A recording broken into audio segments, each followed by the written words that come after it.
오늘도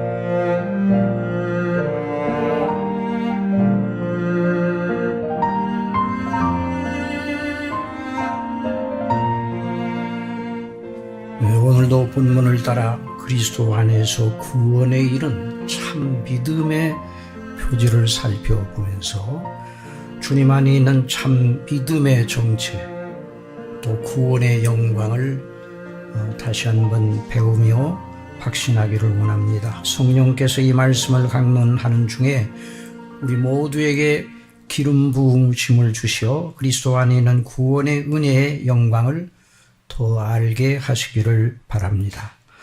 오늘 우리는 본문 말씀을 따라 그 표지 중 매우 중요한 것을 만나게 됩니다. 우리 주 예수님께서 본문에 나오는 수가성 여인에게 말씀하셨습니다. 아버지께 참으로 예배하는 자들은 신령과 진정으로 예배할 때가 오나니 곧 이때라. 아버지께서는 이렇게 자기에게 예배하는 자들을 찾으시느니라. 하나님은 영이시니 예배하는 자가 신령과 진정으로 예배할지니라. 예배를 받으시는 하나님 아버지께서 진실로 예배하는 자들을 찾으십니다. 어디서 찾으십니까? 어떤 부류의 사람들 속에서 참으로 예배하는 자들을 찾으신다는 말입니까? 시편 14편 2절 3절 여호와께서 하늘에서 인생을 구워 살피사 지각이 있어 하나님을 찾는 자가 있는가 보려 하신즉 다 치우쳤으며 함께 더러운 자가 되고 선을 행하는 자 없으니 하나도 없도다. 그렇게 탄식하신 분이 하나님 아버지, 우리의 아버지 하나님께서 그렇게 탄식하셨습니다. 그런데 그 백성을 죄에서 구원하러 오신 우리 예수 그리스도께서 바로 그 아버지께서 신령과 진정으로 자기에게 예배하는 자들을 찾으시느니라고 말씀하셨습니다. 하나님께서는 어디서 그렇게 참으로 예배하는 자들을 찾으시는지요? 그 비밀을 말씀하시는 분이 누구신지요? 우리 주 예수 그리스도 오직 유일한 구주 예수님께서 말씀하셨습니다. 예수님께서 오신 목적은 무엇입니까? 마태복음 1장 21절 아들을 낳으리니 이름을 예수라 하라. 이는 그가 자기 백성을 저희 죄에서 구원할 자이십니다. 또 누가복음 5장 32절 내가 의인을 부르러 온 것이 아니요 죄인을 불러 회개시키려 왔노라. 또 사도행전 4장 12절에 다른 이로서는 구원을 얻을 수 없나니 천하 인간의 구원을 얻을 만한 다른 이름을 우리에게 주신 일이 없음이니라 하였더라. 예수님께서 말씀하시는 죄인의 회개는 죄에서 돌이켜 하나님께 회개하고 예수님 자신을 믿음으로 말미암아 하나님의 구원을 받는 것을 함축시켜 말씀하심입니다. 여러분, 구원받는다. 이 구원은 정지된 개념이 아닙니다. 역동적인 개념입니다. 하나님께 대하여 우리가 누구며 어떠한 사람이 되느냐의 문제입니다. 그래서 고린도 후서 5장 17절에서 사도 바울은 그런즉 누구든지 그리스도 예수 안에 있으면 새로운 피조물이라 이전 것은 지나갔으니 보라 새 것이 되었다고 말씀하셨습니다.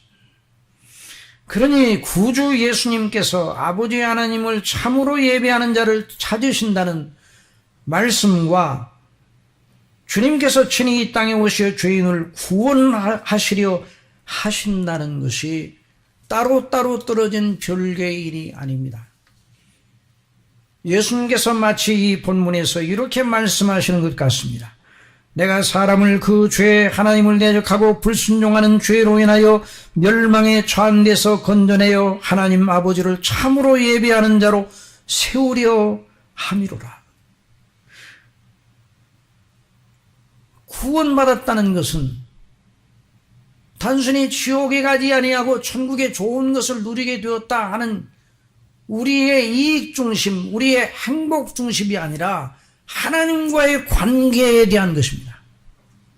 하나님께 대하여 진실로 예배하는 자로 돌이켜 하나님을 등지고 있던 우리가 하나님께 대하여 진실로 예배하는 자로 돌이키는 것을 의미하는 것입니다. 그 표본으로 예수님께서는 수가성 여인을 택하셨습니다. 주님께서는 그 죄와 파멸의 깊은 구렁에서 구원하시어 하나님을 참으로 경외하고 예배하는 사람, 하나님 아버지께서 받으시기에 합당한 신령과 진정으로 예배하는 자로 그 여인을 세우셨습니다. 그래서 이 본문에 의거 구원신앙의 표주와 관련하여 결론적으로 이 교리를 끌어낼 수 있습니다. 예수 그리스도를 믿음으로 말미암아 구원받은 사람은 하나님을 신령과 진정으로 예배하기 시작하므로 자신이 구원받았음을 드러낸다. 예수 그리스도를 믿음으로 말미암아 구원받은 사람은 하나님을 신령과 진정으로 예배하기 시작하므로 자신이 구원받았음을 드러낸다. 이것이 오늘 우리가 살펴보려는 말씀의 가장 중요한 요점입니다. 그런데 그냥 하나님께 예배하는 것이 아니요, 의무감으로 예배하는 것이 아니요, 예배를 드리지 못하면 않으면 혼낼까봐 그런 예배가 아니라 구원받은 감격과 감사와 기쁨과 사랑으로 하나님을 집중하면서 어찌 나 같은 죄인이 우리 아버지께 사랑하심을 입고 그리스도의 대속의 은혜를 힘입고 성령님의 감동을 받아 하나님의 자녀가 되어 이렇게 의롭다 하심을 받고 영생을 누리게 되었는가 하는 그 감동을 가지고 하나님께 예배하는 자라는 말씀입니다. 그래서 예수님께서 하나님께 예배하는 자는 신령과 진정으로 예배할지니라고 말씀하셨는데 그 말씀 속에 그것이 다 들어있는 것입니다. 먼저 결론을 그렇게 말씀드렸습니다. 그러면 어떻게 해서 그런 이치가 되는가 하는 걸 우리는 본문을 통해서 또 성경 전체에 비추어서 생각해 보기를 원합니다. 여기 요한복음에 나오는 수가성 여인은 누구입니까? 어떤 사람입니까? 남편 5을 거치고 또 지금 있는 남자도 자기 남편이 아닌 방식으로 살아가는 여인, 죄 깊은 구렁에서 살며 파멸의 무적행으로 떨어질 찰나에 있는 여인이었습니다. 물론 우리가 이 여인의 구원을 생각하면서 그 여인이 정말 깊은 죄에 빠져서 그렇게 구원을 받았구나, 그걸 그 여인의 일로만 생각하면 안 되고 우리가 이 여인과 똑같은 형태의 삶을 살지 않고 있다 할지라도 우리가 본질상 진노의 자녀라는 걸 생각하면서 이 여인의 구원을 생각하고 우리의 구원을 생각하고 이 여인이 가졌던 구원의 감격을 함께 가져야 되는 것입니다. 우리 예수님께서는 그녀를 구원하고 그녀로 말미암아 그가 사는 사마리아 수가성 여인들을 구하시러 거기 일부러 가신 것입니다. 요한복음 4장 3절 이하에 유대를 떠나서 다시 갈릴리로 갔을 때 사마리아로 통행하여야 하겠느니라. 그 사마리아의 성에 수가성이 있어요. 사마리아에 있는 수가라는 동네에 이르시니 야곱이 그 아들 요셉에게 준 땅이 가깝고, 그러니까 우리 예수님께서 그 행로에 곤비하셨지만 일부러 그리로 가신 것이에요. 우연히 그냥 거쳐 지나가신 것이 아니라 일부러 그 동네로 가셔서 일부러 그 여인을 만나서 그 여인을 구원해내시고 그 여인으로 하여금 사마리아에 있는 많은 사람들을 구원하시려고. 이것이 요한복음 4장 전체의 내용인 것입니다. 거기 4장 6절에 거기 또 야곱이 우물이 있더라. 이 예수께서 행로에 고나여 우물 곁에 그대로 앉으시니 때가 제 6시쯤 되었더라. 지금 말하면 정오 12시. 그리고 중동의 그 12시, 해가 쨍쨍 비치는 그 12시는 참으로 돌아다니기 힘들 정도로 뜨거운 그런 때가 아닙니까? 사마리아 여자 하나가 물을 일러 왔음에 예수께서 물을 좀 달라 하시니 이는 제자들이 먹을 것을 사러 동네에 들어갔습니다. 사마리아 여자가 가로되 당신은 유대인으로서 어찌하여 사마리아 여자 나에게 물을 달라 하나이까? 이는 유대인이 사마리아인과 상종치 아니함이로라.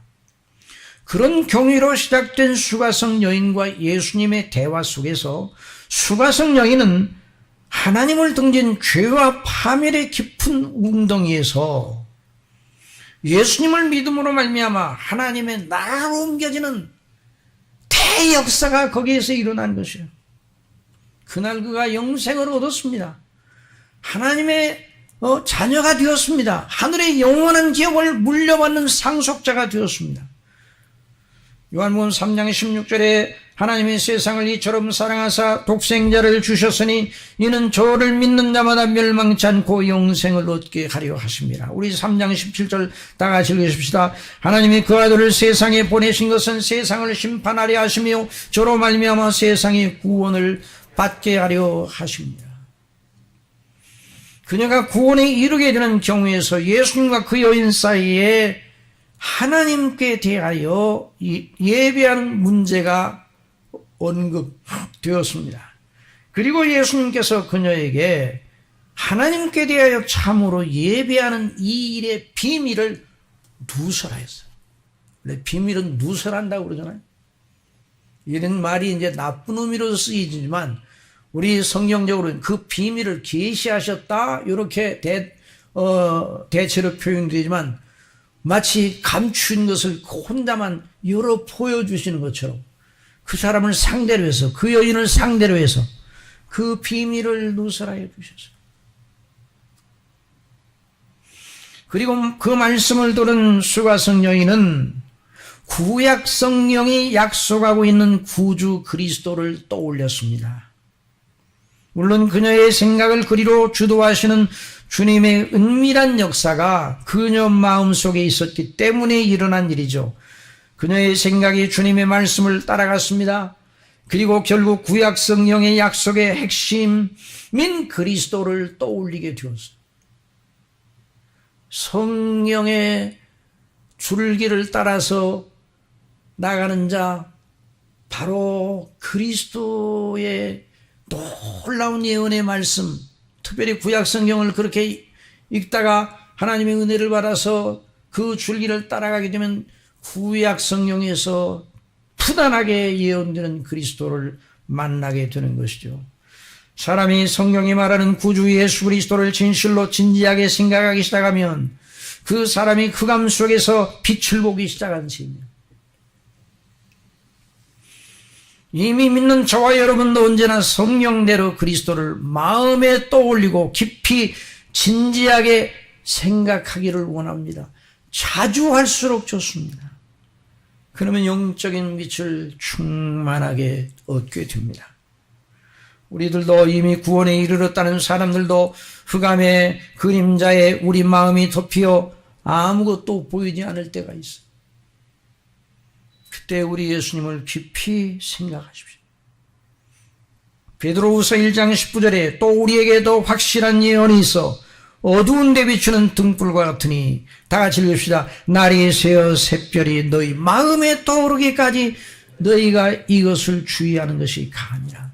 하나님의 말씀을 마음에 떠오르기까지 묵상하며 주목하라면, 그런데 거기 날이 새어 샛별이 너희 마음에 떠오른다는 것은 바로 성령 말씀의 기록대로 광명한 새벽별 되시는 그리스도의 빛 아래서 광명한 새벽별 되시는 그리스도의 빛이 우리 마음에 떠올라 죄의 정욕과 세상과 마귀의 유혹에 휩싸인 우리가 일어나 새 힘으로 이기는 자로 우리 영혼이 서게 되는 것을 의미하는 것입니다. 저와 여러분의 심령 속에 광명한 새벽별 되시는 그리스도의 빛이 항상 떠올라 있기를 바랍니다. 자, 그래서 사도 베드로는 말하였습니다. 베드로후서 1장 20절 먼저 할 것은 경의 모든 예언은 사사로이 풀 것이 아니니 예언은 언제든지 사람의 뜻으로 낸 것이 아니요 오직 성령의 감동하심을 입은 사람들이 하나님께 받아 말한 것입니다. 예수님께서는 그녀에게 물러시다가요 자신을 드러내시고 그녀 자신의 죄의 실상을 보게 하시고 이제 하나님께 그 마음을 돌려 하나님께 진실로 예배하는 문제로 나아가게 하신 것입니다. 그러니 사람이 성령님의 부르심을 받아 예수님을 믿게 되는 과정을 보면 정말 신비롭습니다. 여기 요한복음 4장에 나타나는 말씀과 거의 유사한 그런 과정을 겪게 됩니다. 성령님으로 말미암아 복음을 듣고 거듭나게 되면 그런 영안이 열립니다. 그러면 하나님께 대한 의식이 가장 먼저 떠오릅니다. 거듭남은 하나님께 대하여 죽어있던 자가 하나님을 생각하고 하나님의 의식이 새로 나는 것이다 이렇게 말할 수 있어요. 그 의식이 새롭게 일어나는 것이죠. 하나님을 알만한 것이 본성 속에서 하나님을 알만한 것을 본성 속에다 누구나 다 주셨는데 거듭나게 되면 그 하나님을 알만한 지식이 알만한 의식이 살아서 비로소 살아계신 하나님에 대한 눈을 떠서 하나님을 생각하기 시작하는 것입니다. 그리고 완전한 신구 하나님 앞에 자기가 죄인인 것을 토로하게 됩니다. 거듭난 사람이 자기가 죄인인 것을 토로하지 않는 사람은 없어요. 사람으로 하여금 자기가 전적으로 부패한 죄인임을 알고 애통하게 하는 것은 전에 어떤 일이 있어도 불가능한 일이었어요. 우주 전체가 무장을 하고 설득하고 또는 위협해도 내가 정말 죄인입니다. 내가 정말 지옥 갈 수밖에 없는 죄인입니다. 이렇게 고백할 사람이 없어요. 거듭나지 아니한 상태에서. 오직 성령께서 말씀을 따라 거듭나게 하셔야 그리 됩니다. 성령님으로 거듭난 사람의 가장 확실한 표정은 그러므로 하나님께 대한 믿음, 회개와 예수님께 대한 참 믿음으로 드러나는 것입니다. 이 여인을 그렇게 주장하고 계신 것입니다. 요한복음 4장 16절 이하에 가라사대에 가서 내 남편을 불러오라. 여자가 대답하여 가로되 나는 남편이 없나이다. 예수께서 가라사대 내가 남편이 없다는 말이 옳도다. 내가 남편 5이 있었으나 지금 있는 자는 내 남편이 아니니 내 말이 참되도다. 그리고 주님께서는 그녀로 하여금 하나님께 시선을 돌리게 하십니다. 그리고 이미 알고 있는 구약 성경대로 하나님께 시선을 돌리게 하시고 또 구약 성경대로 하나님께 제사하고 예배하는 문제로 나아가게 유도하십니다. 그러니까 여자의 생각이 사람이요 어디에다 마음을 두고 어디에다가 시선을 두느냐에 따라서 그 사람의 인격의 상태가 달라지게 되는 거예요.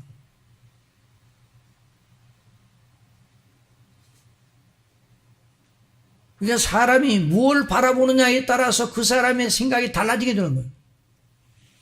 그러니까 우리의 창조주 아버지 하나님, 우리 주 예수 그리스도를 늘 바라보는 것이 우리의 심령과 우리의 생각이 하나님을 향하여 하늘의 영광을 향하여 나아가게 하는 단초가 되는 거예요. 땅을 바라보고 사람을 바라보고 나를 바라보고 땅에서 되어지는 일 자체를 바라보면 생각이 흐트러지고 부서지게 되는 것이죠. 근데 이 여인도 지금 사는 삶에 지금 그 줄기는 너무너무 부끄러운 삶이잖아요. 그런데 이 예수님과 만나서 대화를 하면서 예수님께서 그 대화를 어떻게 이끌어 가셔요? 하나님을 향하여 구원자로 하나님을 향하여 이끌어 가요. 그러니까 여인의 생각이 하나님을 향하여 기울어져서 여자가 가로되 주여 내가 보니 선지자로소이다. 우리 조상들은 이 산에서 예배하였는데 당신들의 말은 예배할 곳이 예루살렘에 있다 하더이다. 하나님께 예배하는 문제에 대해서 진지하게 예수님께 질문을 던집니다. 예수께서 가라사대 여자여 내 말을 믿으라. 이 산에서도 말고 예루살렘에서도 말고 너희가 아버지께 예배할 때가 이르리라. 너희는 알지 못하는 것을 예배하고 우리는 아는 것을 예배하노니 이는 구원이 유대인에게서 남이니라. 아버지께 참으로 예배하는 자들은 신령과 진정으로 예배할 때가 오나니 곧 이때라. 아버지께서는 이렇게 자기에게 예배하는 자들을 찾으시느니라. 하나님은 영이시니 예배하는 자가 신령과 진정으로 예배할지니라. 그러니까 이 여자가 대꾸를 합니다. 가로되 메시아 곧 그리스도라 하는 이가 오실 줄을 내가 아노니 그가 오시면 모든 것을 우리에게 고하시리라. 자 보세요. 하나님께 예배하는 것과 더 나아가서 하나님의 약속대로 오시는 그리스도에 대한 생각이 이어져 나갔어요. 그러니까 하나님과 그리스도로 이어지는 생각이 영의 생각의 진수입니다. 영적으로 생각한다 그러면 하나님과 그리스도를 중심으로 생각해 나가는 그게 영의 생각, 성령께서 주장하시는 영의 생각의 줄기예요. 그러니까 이 여인이 그런 것은 그리스도께서 하실 말씀이 아니에요. 구약시대의 성전제도와 제사제도를 피하고 오직 신령과 진정으로 예배하라는 말씀은 이 산에서도 말고 저 산에서 말고 예배할 때가 온다. 오직 신령과 진정으로 예배를 드리라. 하나님께 짐승을 잡아 죽이는 그런 피해 제사가 아니라 그리스도께서 오셔서 구원하신 구원의 은혜를 입고 하나님께 예배할 때가 온다. 그러니까 그 여인이 그거야. 그리스도께서 오실 때에 하실 말씀이죠. 그러니까 그 여인이 구약 성경을 어느 정도로 알고 있었어요. 이 구약 성경을 우리가 그러니까 아는 것이 매우 중요합니다. 구약 성경의 핵심인 그리스도 예언에 대한 것을 그는 알고 있었어요. 구약 성경과 신약 성경은 한 권의 책입니다.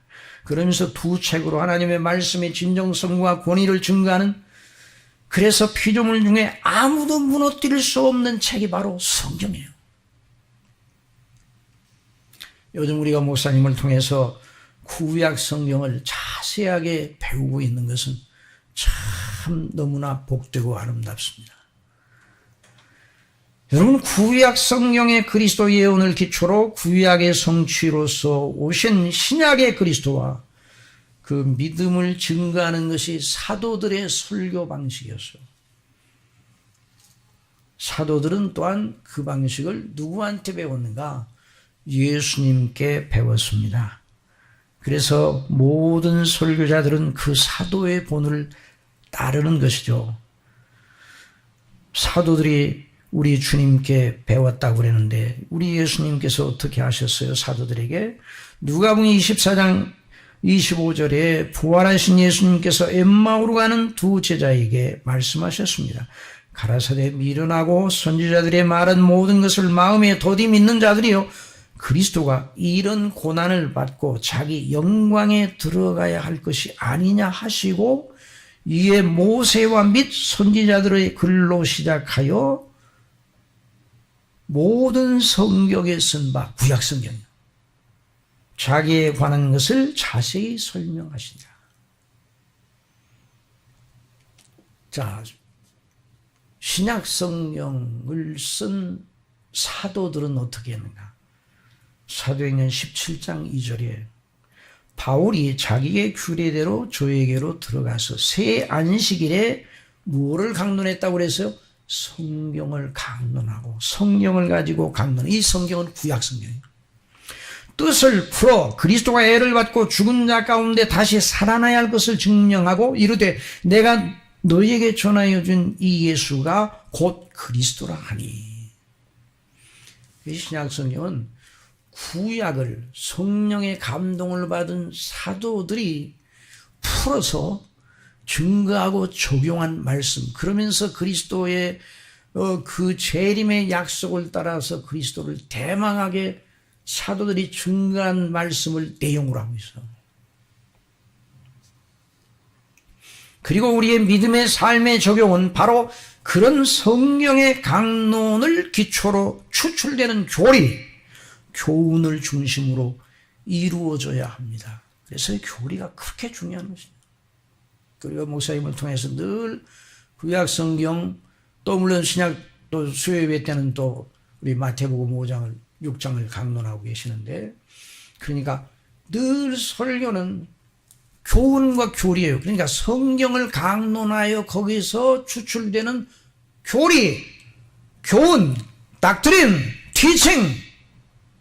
그것을 추출하여 우리에게 적용하는 것, 이것이 바로 설교예요. 이 수가성 여인은 자기의 죄된 생활 속에서 이미 들은 구약의 말씀을 잊고 있었어요. 그러나 예수님 앞에서 그 말씀이 생각났습니다. 그녀 스스로가 아니라 예수님이 인도하심을 받아 생각이 거기까지 이르게 되었습니다. 참 은혜이죠. 그래서 그녀가 말한 것이죠. 메시아 곧 그리스도라 하는 이가 오실 줄을 내가 아노니 그가 오시면 모든 것을 우리에게 고하시리라. 그때 자신을 그녀에게 밝히시는 예수님의 위대한 선포가 뒤따릅니다. 이 대목을 읽을 때 정말 우리 심령이 너무너무 찔리죠. 너무 영광스러워요. 우리 4장 26절 다 같이 읽읍시다. 시작. 예수께서 이르시되 내게 말하는 내가 그러라. 저와 여러분도 예수님께서 이 수가성 여인에게 하셨던 대로 성령님으로 말미암아 우리가 설교 말씀 목사님들 통해 설교 말씀을 듣고 성경을 읽을 때 내가 바로 그러라 하시는 이런 조명을 주셔서 예수님이 바로 참된 유일한 나의 구주시구나 하는 걸 알고 그리스도를 영접하게 되는 것이죠.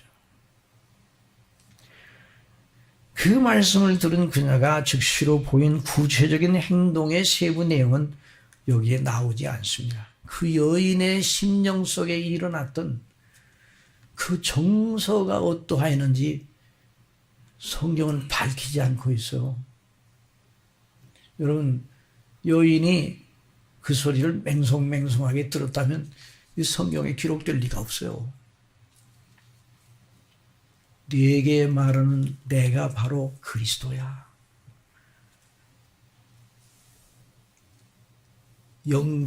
영안이 확 열려가지고 그 여인이 그 심령이 어떠했을까요? 사도 요한은 어떠했는가, 그 마음이 어떠했는가는 밝히지 않고 행동 하나만 소개를 하고 있습니다. 4장 28절 그 말씀만 다 같이 시작. 여자가 물동이를 버려두고 동네에 들어가서 사람들에게 이르되 나의 행한 모든 일을 내게 말한 사람을 와보라. 이는 그리스도가 아니냐 하니 저희가 동네에서 나와 예수께로 오더라. 자, 이 사람이 능력자가 되었어요. 누가 이전에 이 여인의 말을 들었겠어요? 어린아이들을 양육하는 부모님들이 그랬을 거예요. 딸들을 양육하는 부모님들이 너 그 저 여자 곁에도 가지 말아라. 그 여자는 저렇게 살아서는 안 되는 표본으로 사람들에게 알려져 있었어요. 그러니 그가 너무너무 대단한 말을 하고 있잖아요. 그리스도는 오직 한 분인데 내게 일어났던 일, 내에 대한 모든 걸 다 알고 계시는 이분이 바로 그리스도의 심을 나는 믿습니다. 그리스도입니다. 그렇게 말할 때 그 수가성에 있던 다른 사마리아 사람들이 그 말을 듣고 왔다. 능력자가 되었어요. 아니, 어떻게 그 말을 들었지? 그 하나님의 놀라운 역사죠.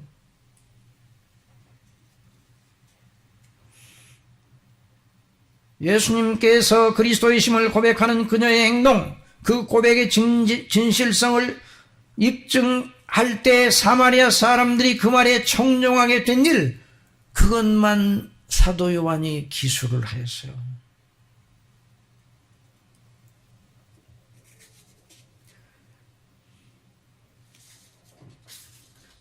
예수님을 구주로 믿고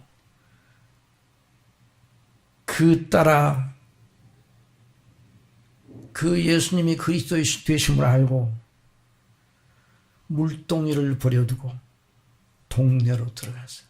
자기가 이제까지 하던 평상의 일에서 그 놓고 더 시급한 일, 그리스도를 알리는 일이에요. 나만 혼자 구원받는 게 아니라 그리스도를 알리는 일이에요. 이 사람이 그 하나님, 아버지께서 찾으시는 신령과 진정으로 예배하는 사람이 된 것이에요. 그가 예배를 드렸다는, 어떤 형식적인 예배를 드렸다는 그 기사는 안 나오고 있어요.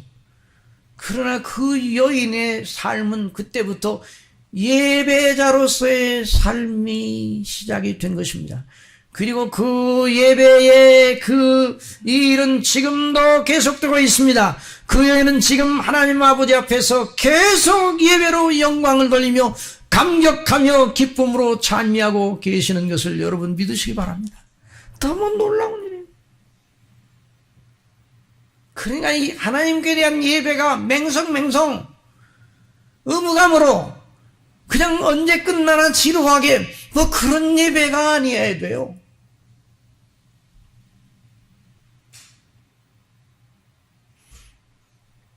여러분에게 그리스도는 누구십니까? 다른 모든 것, 우리의 체험, 우리의 처지, 우리의 느낌과 정서, 우리의 인생 경력, 심지어 우리의 지난날의 옳고 그름의 행적, 그러한 모든 건 우리의 영원한 운명에 대해서 영향을 미치지 않습니다. 딱 한 가지, 그리스도가 우리에게 누구시냐? 우리가 그리스도께 대한 누가 되었느냐? 이것이 저와 여러분의 영원한 운명을 결정하는 오직 유일한 요점입니다. 이 여인은 참으로 복 있는 사람입니다. 영원히 복된 여인입니다. 누가 이 여인보다 더 의롭기 때문에 여인은 그런 은혜를 받았지만 어떤 사람이 생각하기를 나는 그 여인과 같지 않으니 나는 조금만 개선하면 하나님 나라에 들어갈 수 있다고 생각하면 큰 오산이에요.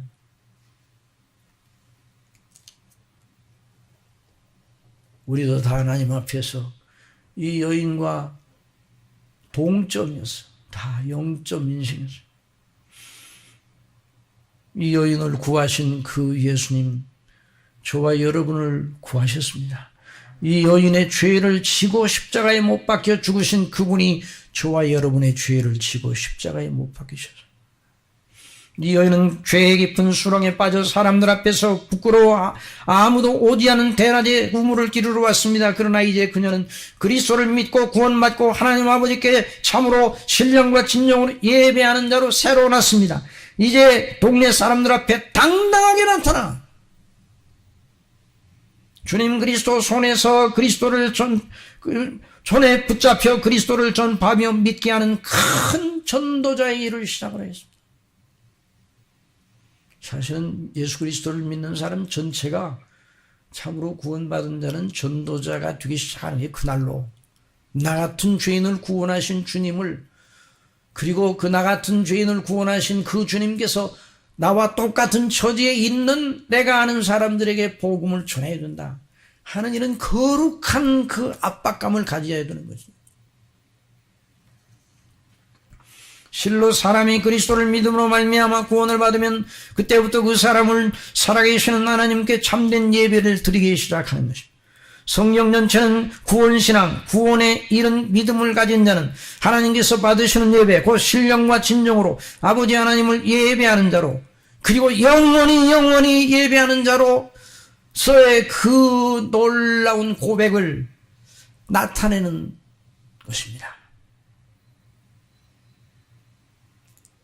아버지께서 받으시기에 합당한 예배를 드린 적이 없는 자는 구원신앙을 가졌다 할 수 없어요.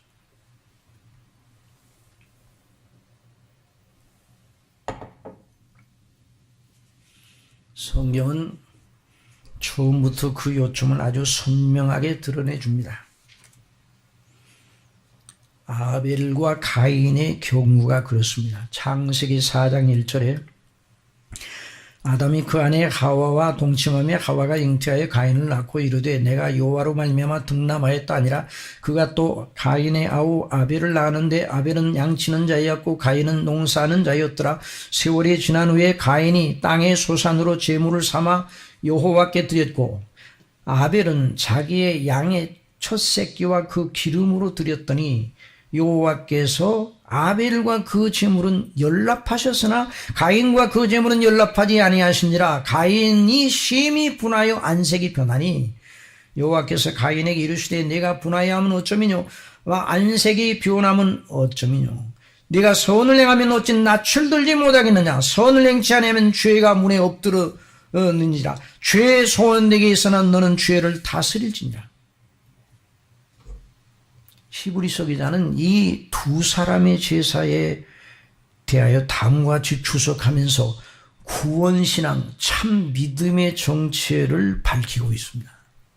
히브리서 11장 4절 다 같이 읽읍시다. 시작. 믿음으로 아벨은 가인보다 더 나은 제사를 하나님께 드림으로 의로운 자라 하시는 증거를 얻으니라. 이 의로운 자, 구약에서 의로운 자, 의인, 이 말은 하나님을 경외하는 자라는 말. 이 말은 의인, 의로운 자, 하나님을 경외하는 자라는 말이 구원신앙을 가진 사람, 구원받은 성도에 대한 다른 표현이에요.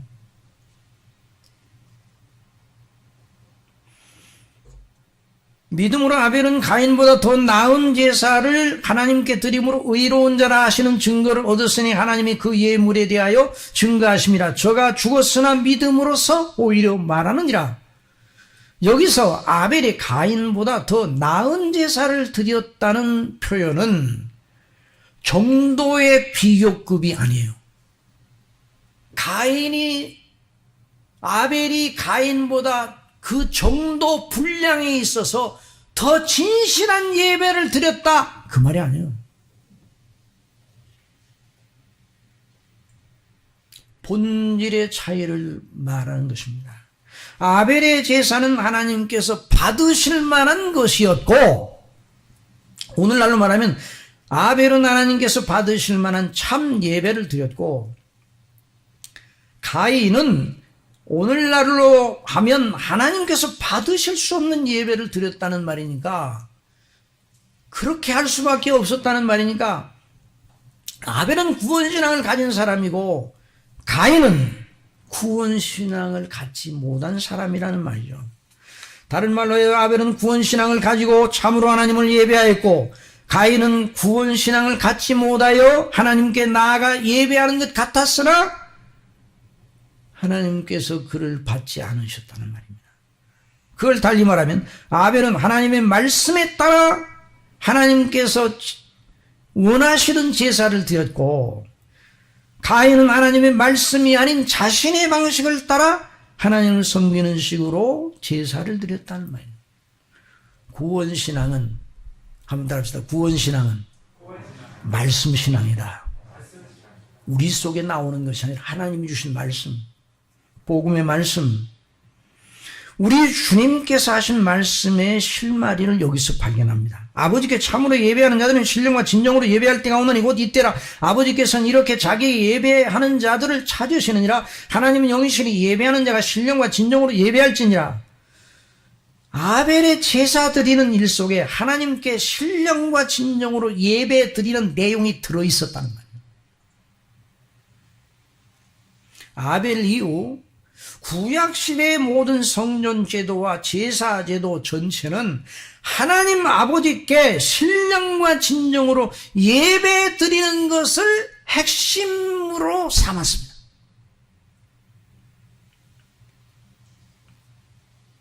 신약시대 이후에만 그런 것이 아니라, 자, 우리의 순교적에서 이제 신학적으로 이런 걸 나타낼 때 그렇게 말합니다. 연속 또는 불연속성이랍니다. 연속성. 자, 구약과 신약 사이에는 불연속성이 있어요. 뭐예요? 구약 시대에 하나님께 예배하려면 그냥 예배하는 것, 제사를 드림으로 예배를 드렸죠? 근데 신약 시대는 제사를 안 드리고 그냥 예배를 드리죠? 이런 면에서 구약과 신약 사이에는 불연속성이 존재하는 거예요. 연속성은 무엇인가? 구약의 그 제사제도, 성전제도를 통해 하나님께 예배를 드렸고, 신약에는 그런 성전제도 없이 그리스도를 믿음으로 예배를 드리는데, 연속되는 게 뭔가? 신령과 진정이라는 요소는 연속이 되는 거예요. 구약시대도 신령과 진정, 신약시대도 신령과 진정. 그래서 구약시대의 성도들이나 신약시대의 성도들이나 똑같은 동일한 구원을 받았습니다. 아벨은 바로 그런 예배를 하나님께 드렸어요. 하나님께서 아담 범죄로 말미암아 하나님의 진노를 받아 영원한 지옥 형벌을 받게 될 인생들을 위하여 하나님께서 화해의 길을 열어주셨어요. 영원히 단절된 하나님과 우리 사이의 관계, 죄로 말미암아 단절된 우리의 관계를 청산하고 다시 영원한 생명 있는 교제를 회복하는 길을 알려주셔서 그게 화해의 길인데, 아벨이 하나님께 제사를 드렸다는 것은 바로 그 제사가 화해의 길을 말하는 것이죠. 하나님께 나아갈 길을 열어주셨다는 말이에요. 그럼 이 놀라운 믿음을 어디서 갖게 되었는가? 아벨이 말씀을 따라. 그럼 그 말씀을 어디서 들었는가? 아담으로부터 들었다고 말합니다. 아담으로부터. 범죄한 아담에게 창세기 3장 15절에 하나님께서 말씀하셨어요. 다 같이 봅시다. 시작. 내가 너로 여자와 원수가 되게 하고 너의 후손도 여자의 후손과 원수가 되게 하리니 여자의 후손은 네 머리를 상하게 할 것이요 너는 그의 발꿈치를 상하게 할 것이니라 하시고, 여자의 후손에 대한 말씀을 아담이 증거했고, 아담이 증거한 그 말씀을 아벨이 들었어요. 가인도 들었을 텐데 가인은 믿지 않았어요. 아벨은 그 말씀 그대로, 그리고 제사 제도를 아담에게 가르쳐 주셨고, 그래서 성경에 나오지는 않지만 그 유출할 수 있어요. 그리고 제사 제도를 말씀대로 그대로 순응하여서 드렸어요. 그러니까 구약 성경 전체가 바로 그 여자의 후손으로 오실 그 하나님의 아들 그리스도에 대한 약속입니다. 그가 하나님의 약속대로 오시어 창세전에 택하신 자들을 구속하실 것이라는 예언과의 약속에 구약 성경이 온전히 그 약속에 대한 것인데, 바로 아벨이 그런 믿음을 가지고 있었단 말이죠. 물론 아브라함도 마찬가지, 모세도 마찬가지, 다윗도 마찬가지. 구약 성경에 말하는 모든 믿음의 인물들 전체 구약시대 모든 하나님을 믿는, 그래 구원받은 백성들이 다 그 믿음을 가졌어요. 신약은 바로 그리스도께서 오시어 그 약속을 이루시어 속량을 완성하시고 그를 믿는 자는 구원받아 영생을 얻고 하나님을 영원히 예배하는 자가 될 것이라고 말합니다. 그러니까 구약 성경과 신약 성경이 같은 구주 예수 그리스도로 말미암아 구원을 받게 하시는 이 놀라운 경륜을 보여주는 것이죠. 그래 로마서 1장 1절 이하의 예수 그리스도의 종 바울은 사도로 부르심을 받아 하나님의 복음을 위해 택장함을 입었으니 이 복음은 하나님의 선지자들로 말미암아 그의 아들에 관하여 성경에 미리 약속하신 것이라. 이 아들로 말하면 육신으로는 다윗의 혈통에서 나셨고 성령의 영으로는 죽은 가운데서 부활하여 능력으로 하나님의 아들로 인정되셨으니 곧 우리 주 예수 그리스도시니라. 그러니까 구약 성경에서 신약 성경에 이르기까지 전 줄기가 하나님의 아들 그리스도 예수님으로 말미암아 구원하시는 하나님의 자비, 화해의 길을 알려주시는 거예요.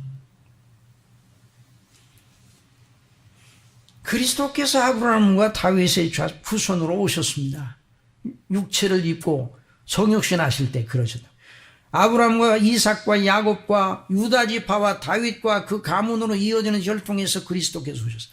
우리 목사님을 통해서 지금 오후 시간에 사무엘하를 공부하고 사무엘상을 사무엘하를 공부하고 있는데, 결국 누구의 가문이 이긴가? 사울의 가문과 다윗의 가문 사이에 전쟁이 있는데 누구의 가문이 이깁니까?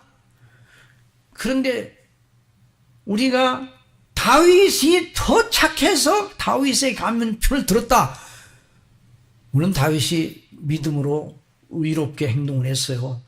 그러나 근본적으로는 하나님의 언약, 여자의 후손으로 오실 그리스도께서 누구의 자손으로 오셔요? 다윗의 자손으로. 아브라함과 다윗의 자손으로 오시니까 그 줄기에 하나님께서 은혜를 주시는 거예요. 이스라엘, 북국 이스라엘은 왕조가 다 폐해됐어. 그리고 왕조가 여러 번 바뀝니다. 그런데 유다 왕국은 다윗으로부터 쭉 이어져 나가요. 뭐에 못된 왕들이 많이 있어요. 그렇게 못돼도. 아유, 므낫세 같은 사람은 정말 못된 사람. 그런데도요, 나중에 므낫세에게 은혜를 주셔요. 므낫세가 회심을 합니다. 그렇게 악독한 왕이. 그 왜 그런가? 그리스도 때문에. 누구 때문에요? 그리스도 때문에. 그러니까 구약 성경 전체가 구속사예요. 이스라엘, 단순한 이스라엘 혈통적 역사가 아니에요. 그래서 그리스도를 중심한 역사예요. 그래서 이 조나단 에드워즈 28세기 영적 대각성의 도구로 성령 하나님께 쓰임받은 신실한 목사요, 대설교자요, 대신학자이던 조나단 에드워즈 목사님은 말합니다. 구속사는 구약에서 끝나지 않고 신약으로 이어가 그리스도께서 친히 오셔 구속을 완성하셨다. 그런데 성령께서 사도시대 이후 그 구속의 효력을 가지고 역사하시니 교회사가 진행된다. 그리고 그런 일은 그리스도께서 오실 때까지 진행된다. 그러니까 모든 인간의 역사, 창세 이후의 인간의 역사를 그리스도로 말미암아 택한 백성들을 구원하시어 하나님의 나라를 이루신다는 구속사로 보았어요. 그게 맞아요. 여러분, 우리 눈에 역사의 현실이 어떻게 보인다 할지라도 하나님의 뜻이 이루어지는 줄 믿으시기 바랍니다. 구속사가 완성이 될 것을 믿으시기 바랍니다. 그래서 그리스도께서 오시는 것이며 오심으로 대완성을 이루시는 것입니다. 그런데 여기 신령과 진정으로라는 조건이 없고는 우선적으로 우리의 진정과 진심과 영을 다하라는 말이 아닙니다. 자, 이제 이 대목에 대해서 우리 개역 한글이 신령과 진정으로 예배하라. 그렇게 해갖고 이제 개정개혁은 영과 진리로 그 예배하라 그랬는데 같은 내용이에요. 그렇게는 그런데 우리 개역 한글을 번역하던 번역자분들은, 그 목사님들은 영과 진리라는 말에다가 예배하는 자의 넘치는 마음, 전인적인 헌신도 함께 들어가야 한다는 생각을 가지고 신령과 진정으로 번역한 것 같아요. 그러니까 아주 나쁜 번역이다 이렇게 말하면 또 안 돼요. 그런데 원어적으로, 문자적으로 보면 영과 the spirit, 영어로는 spirit, the spirit and the truth, 영과 진리로 이렇게 번역을 한 거거든요. 그러니까 이 영과 진리라는 걸 먼저 알아야 돼요. 그러고 나서 이제 우리 개역 한글에는 신령과 진정으로 우리가 풍기고 있는 우리의 전심을 다해 감격함으로 그걸 이제 적용해서 받아들이면 되는 거예요. 자, 신령과 진정한 하나님을 진실로 예배한다는 것은 무엇인가? 하나님의 받으시는 예배는 진리의 말씀, 그러니까 영과 진리로 예배하라는 그 말은 성령의 감동과 기름 부으심과 가르치심을 따라서 진리의 말씀과 함께 예배하라는 말이죠. 근데 이게 두 개로 나눠져요. 영과 진리로. 이게 둘로 나눠서 설명을 하지만 하나입니다. 성령께서 일하시는데 누구 것을 가지고 일하십니까? 예수님의 것을 가지고 일하시니 성령께서, 또 진리는 누구셔요? 예수 그리스도예요. 진리는 나는 길이요 진리요 그랬잖아요. 말씀이 육신에 우리 가운데 거하심에 우리가 그 영광을 보니 아버지의 독생자의 영광이요 은혜와 진리가 충만하더라. 우리가 다 같이 읽읍시다. 시작. 그의 충만한 데서 받으니 은혜 위에 은혜로라 그랬어요. 그 진리는 무엇인가? 대속의 은혜의 진리예요. 여자의 우선으로 오신 그리스도와 구속의 대속의 그 십자가의 피의 효력을 가리키는 그 말씀 진리예요. 그럼 성령님은 바로 오순절 성령께서 오신 것은 그 예수님의 구속의 효력을 가지고 역사하시니까 같은 것을 얘기하는 거예요. 같은 것을 이게 양편으로 이렇게 얘기하는 거예요. 그래서 항상 사도들은 그리스도 고린도 전서 2장 2절에 보면 내가 너희 중에서 예수 그리스도와 그의 십자가에 못 박힌 고유는 아무것도 알지 아니하기로 작정하였습니다. 그래서 그리스도를 믿는 참된 믿음 구원신앙은 복음의 말씀을 듣고 성령님으로 거듭나 감동하심으로 말미암아 구원받은 자가 성령의 인도하심 속에 그리스도의 이름으로 아버지를 경배하고 예배 드리는 것, 그런 자들을 찾으신다고 말이에요. 그런데 그 예배 드리는 자의 심령이 어떻겠어요? 감격과 감사와 기쁨과 주님을 향한 사랑함으로 그 은혜에 감격하면서 나 같은 자가, 그러니까 신령과 진정으로라는 말도 아주 틀린 말이 아니에요. 또 한 가지, 그리스도를 믿는 참된 믿음, 구원신앙은 복음의 말씀을 듣고 성령님의 감동하심으로 거듭난 자만이 가질 수가 있는데요. 요한복음 3장 3절 이하의 말씀 함께 같이 읽으십시다. 예수께서 대답하여 가라사대 진실로 진실로 내게 이르노니 사람이 거듭나지 않으면 하나님 나라를 볼 수 없느니라. 예수께서 대답하시되 진실로 진실로 내게 이르노니 사람이 물과 성령으로 나지 아니하면 하나님 나라에 들어갈 수 없느니라. 자, 누가 거듭나게 하신다고요? 성령께서 거듭나게 하시는데 3장 5절에서는 물과 성령으로 거듭난다고 하셨어요. 물은 무엇입니까? 어떤 이는 세례받을 때 뿌리는 물이 아니냐 이렇게 이해하려고 하는 그런 사람들도 있어요. 물론 세례로 상징되는 무엇을 가리키는 것이기는 하지만 세례 수 자체를 말하는 것은 아닙니다. 그러니까 물은 뭐예요? 물은 더러움을 씻는다는 걸 표시하는 상징이에요. 그리스도의 피로 죄를 씻는 것을 가리키는 거예요. 그런 사람만 하나님 나라에 들어갈 수 있습니다. 죄를 씻지 않고 하나님께 나아가 예배하려 하면 멸망의 폭으로 나아가는 것과 똑같은 거예요. 하나님의 진노가 그를 돌격하는 것이죠. 오직 구약 시대의 제사드렸던 짐승의 피, 어린 양의 피로 예표된 대로 그리스도의 십자가 대속의 피로서 죄를 씻는 자만 하나님 나라에 들어갑니다. 누가 그런 믿음을 가지는가? 누가 그리스도의 피의 절대한 필요를 알게 되는가? 복음의 말씀으로만 일하시는 성령님으로 말미암아 거듭난 자만 그렇게 됩니다. 그래서 고린도전서 12장 3절에 그러므로 내가 너에게 알게 하는 하나님의 영으로 말하는 자는 누구든지 예수를 저주할 자라지 않고 또 성령으로 아니하고는 누구든지 예수를 주시라 할 수 없느니라. 베드로전서 1장 23절 같이 읽읍시다. 너희가 거듭난 것이 썩어질 씨로 된 것이 아니요 썩지 아니할 씨로 된 것이니 하나님의 살아있고 항상 있는 말씀으로 되었느니라. 그러니까 우리를 구원하신 하나님의 방식은 성부와 성자와 성령께서 하나로 역사하는 과정. 너무 놀라운 일이에요. 그러니까 삼위일체의 진리 속에 우리의 구원이 있는 것이죠. 성부의 택하심, 성자의 구속하심, 성령님의 적용하심. 우리가 가상적으로 두려운 마음을 가지고 성부의 택하심이 없다면 아무리 가정을 해보면 어떻게 그리스도께서 오셨겠어요? 그리스도의 구속이 있을 수가 없어요.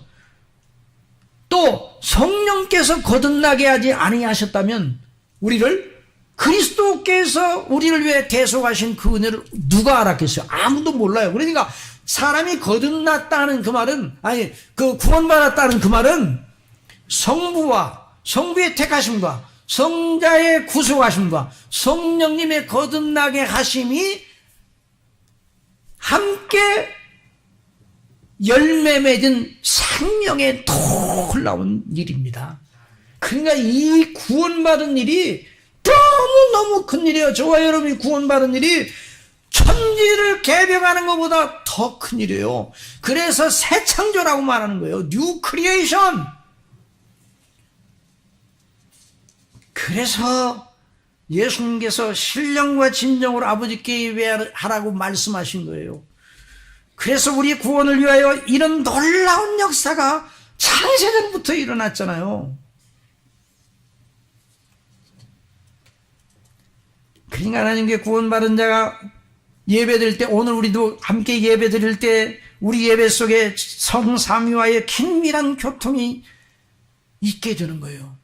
그래서 늘 말씀을 강론하시는 목사님의 말씀 속에 늘 성부의 택하심과 그리스도의 구속과 성령님의 적용이 항상 있잖아요. 그러면서 하나님과의 교제를 통해 우리 아버지께 우리의 심령이 올라가는 거예요. 그래서 그 예배의 그 요소 속에 그게 다 들어요. 하나님께 나아가기 위하여 죄 씻음과 성령 인도하심을 구하는 기원, 경배하고 찬미하는 그 찬송하는 그런 놀라운 순서, 하나님의 영광을 사모하는 기도, 또 하나님의 말씀을 증거하는 이 선포, 하나님께 자비와 긍휼과 구걸의 즐거움을 회복하게 한 목양적인 탄원, 그것을 이제 옛날에는 청교도 시대는 목사님이 하셨는데 요즘은 우리 장로님들께서 목양적인 탄원을 이제 목사님 대신해서 하는 거죠. 그러니 장로님들의 기도는 목양적 성격을 늘 가지고 있는 것이죠. 또 우리가 하나님 앞에 드리는 헌상, 이게 하나님께 이제 헌금하는 것이 우리가 즐거워야 즐겁잖아요. 아이고 하나님께 그거를 안 드렸으면 내가 어디 딴 데 쓸 텐데, 이게 아니라 하나님께서 나에게 이와 은혜를 주시 이렇게 놀라운 헌금을 할 수 있다니 주의 일에 동참하는 일이구나 생각해서 우리가 여러분 매주일마다 11조 하는 역사가 있기를 바랍니다. 그 말은 매주일마다 하나님께서 부어주신다는 말 아니에요. 그래서 하나님의 나라의 일에 이렇게 헌신하는 거죠. 그리고 설교를 통해 하늘의 영광의 그 놀라운 복락이 쏟아지는 거예요. 그래서 우리 목사님 통해서 정말 이런 말씀들이 못하지만 목사님 앞에서는 못하지만 목사님이 저도 늦게 어떤 데는 원로목실에 있다가 가면 목사님이 방에 항상 불이 켜져. 그러니까 일주일 내내 말씀을 증거하여 말씀을 증거하니까 우리가 얼마나 양질의 신령한 은식을 먹고 있느냐 말이죠. 어떤 분들은 그래요. 목사님은 지금 교회 나가시나요? 아니 무슨 소리예요? 아니 교회를 목회에서 물러나면 교회 안 나갑니까? 아니 이게 본교회를 나가냐고. 그럼 본교회를 나가지. 어떻게 나가요? 주일날, 주일 오후, 새벽기도 시간, 수요예배, 금요기대. 아니 그렇게 다 나와도 돼요? 그래서 무슨 소리를 하는 거예요? 아, 내가 목사로 이제까지 하나님을 믿은 거예요? 목사 때문에 하나님 믿은 거예요? 나는 이제 목사로서 예배 그 직분을 내려놓고 담임 목사의 직분을 내려놓고 우리 목사님을 통해 하나님께서 쏟아부어 주신 은혜를 받고 있어. 그 시간 하나도 놓치고 싶질 않아. 그래서 나가는 거예요. 그러니까 할 말을 안 하더라도 더 이상. 여러분, 그러니까 예배가 저는 한 시간도 놓치고 싶질 않아요.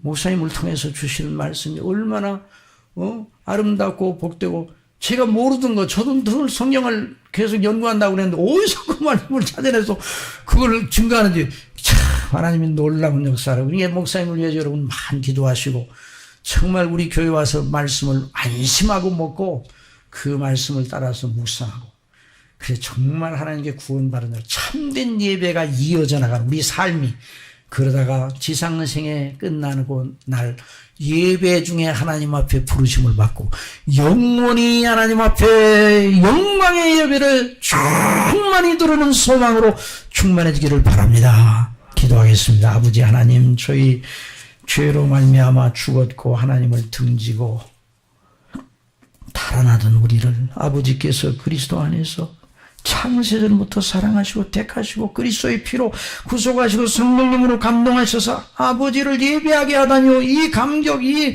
놀라운 감사, 이 찬미, 이 기쁨을 어찌다 우리가 나타내야 되겠습니까? 그러나 우리가 너무 연약해서 어떤 때는 예배 드리는 것을 침으로 생각할 때도 있는데 이 못된 마음을 다 제거해 주시고 성령 충만하여 기쁨으로 감사함으로, 그래서 우리 예배가 하나님과의 교통이 영적 교통으로 세모르는, 그래서 하나님께서 주시는 은혜로 눈물골짜기도 샘의 교시 되게 한다는 시편 84편 기자의 말씀대로 그런 은혜가 우리 심령 속에 우리 교회에 더 충만하게 나타날 수 있도록 주장하여 주옵소서. 예수님의 이름으로 기도드리옵나이다. 아멘.